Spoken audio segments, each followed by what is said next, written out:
एक बार की बात है, किसी जंगल में एक कौवा रहता था। वो बहुत ही खुश था क्योंकि उसकी ज्यादा इच्छाएं नहीं थीं।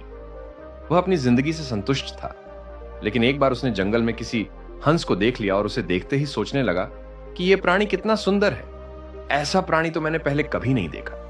इतना साफ और सफेद। यह तो इस जंगल में औरों से बहुत सफेद और सुंदर है, इसलिए यह तो बहुत खुश रहता होगा। कौवा हंस के पास गया और पूछा, भाई तुम इतने सुंदर हो, इसलिए तुम बहुत खुश होगे। इस पर हंस ने जवाब दिया, हाँ मैं पहले बहुत खुश रहता था, जब तक मैंने तोते को नहीं देखा था। उसे देखने के बाद से लगता है कि तोता धरती का सबसे सुंदर प्राणी है। हम दोनों के शरीर का तो एक ही रंग है, लेकिन तोते के शरीर पर दो दो रंग है। उसके गले में लाल रंग का घेरा और वो सूर्ख हरे रंग का था। सच में वो बेहद खूबसूरत था। अब कौवे ने सोचा कि हंस तो तोते को सबसे सुंदर बता रहा है, तो फिर उसे देखना होगा। कौवा तोते के पास गया और पूछा, भाई तुम दो दो रंग पाकर बड़े खुश होगे?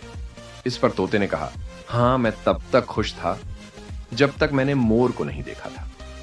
मेरे पास तो दो ही रंग हैं, लेकिन मोर के शरीर पर तो कई तरह के रंग हैं। अब कौवे ने सोचा, सबसे ज्यादा खुश कौन है, यह तो मैं पता करके ही रहूंगा। इसीलिए अब मोर से मिलना ही पड़ेगा। कौवे ने मोर को जंगल में ढूंढा, लेकिन उसे पूरे जंगल में एक भी मोर नहीं मिला। और मोर को ढूंढते ढूंढते वह चिड़िया घर में पहुंच गया, तो देखा मोर को देखने बहुत से लोग आए हुए हैं और उसके आसपास अच्छी खासी भीड़ डच है। सब लोगों के जाने के बाद कौवे ने मोर से पूछा, भाई तुम दुनिया के सबसे सुंदर जीव हो और रंग बिरंगे हो। तुम्हारे साथ लोग फोटो खिंचवा रहे थे। तुम्हें तो बहुत अच्छा लगता होगा और तुम तो दुनिया के सबसे खुश जीव होंगे। इस पर मोर ने दुखी होते हुए कहा, भाई अगर सुंदर हूं तो भी क्या फर्क पड़ जाता है। मुझे लोग इस चिड़ियाघर में कैद करके रखते हैं, लेकिन तुम्हें तो कोई चिड़ियाघर में कैद करके नहीं रखता और तुम जहां चाहो अपनी मर्जी से घूम फिर सकते हो।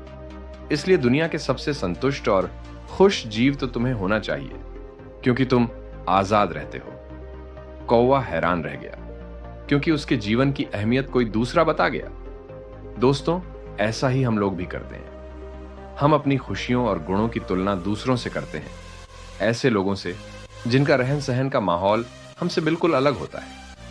हमारी जिंदगी में बहुत सारी ऐसी चीजें होती हैं जो केवल हमारे पास हैं, लेकिन हम उसकी अहमियत समझकर खुश नहीं होते। लेकिन दूसरों की छोटी खुशी भी हमें बद्धी लगती है, जबकि हम अपनी बद्धी खुशियों को इग्नोर कर देते हैं।